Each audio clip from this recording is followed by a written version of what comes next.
Hi friends, అందరికీ నమస్కారం. Welcome to employees updates. ఈ ఛానల్ ద్వారా టీచర్లకు, ఉద్యోగులకు, పెన్షన్లకు సంబంధించిన లేటెస్ట్ అప్డేట్స్ ఎప్పటికప్పుడు తెలియజేయడం జరుగుతుంది.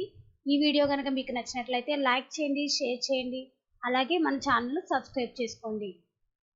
అధిక పింఛను కొద్ది మందికేనా? 2014కు ముందు ఉద్యోగ విరమణ చేసి ఆప్షన్ ఇచ్చిన తిరస్కరణకు గురైన వారికే అవకాశం. ఉద్యోగుల భవిష్య నిధి పింఛను పథకం ఈపీఎస్ 2014 సవరణపై సుప్రీంకోర్టు ఇచ్చిన మార్గదర్శకాల అమల్లో భాగంగా ఈపీఎఫ్ఓ అధిక పింఛన్కు సంబంధించి తాజాగా ప్రకటన జారీ చేసింది.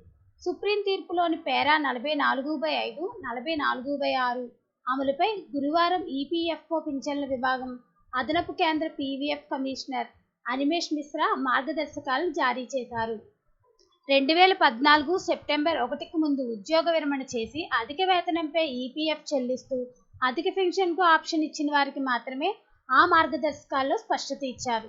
సుప్రీం తీర్పులోని కీలకమైన ఇతర పేరాలపై ఎలాంటి వివరణ ఇవ్వలేదు. తద్వారా లబ్ధిదారుల సంఖ్యను భారీగా కుదించారని, అతి కొద్ది మంది మాత్రమే ప్రయోజనం పొందుతారన్న విమర్శలు వస్తున్నాయి. మెజారిటీ కార్మికుల దూరం. ఈపీఎఫ్ చట్టంలోని పేరా 11/3 ప్రకారం 2014 సెప్టెంబర్ 1వ తేదీ నాటి సవరణకు ముందు గరిష్ట వేతన పరిమితి 6,500గా ఉంది.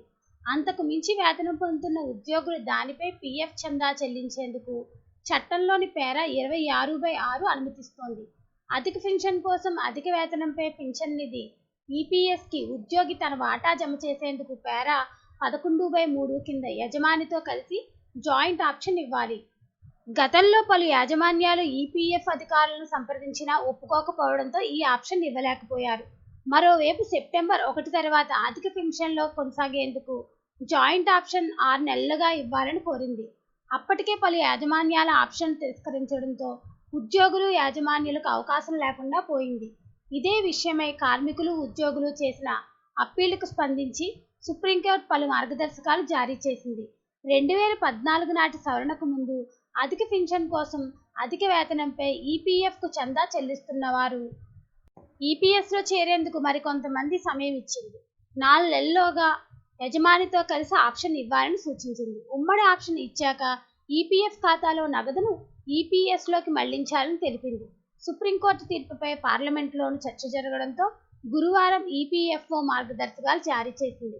కానీ వీటిలో మెజారిటీ ఉద్యోగులను విస్మరించింది. సో ఫ్రెండ్స్, ఈ వీడియో కనుక మీకు నచ్చినట్లయితే లైక్ చేయండి, షేర్ చేయండి, అలాగే మన ఛానల్ను సబ్స్క్రైబ్ చేసుకోండి. Thanks for watching this video.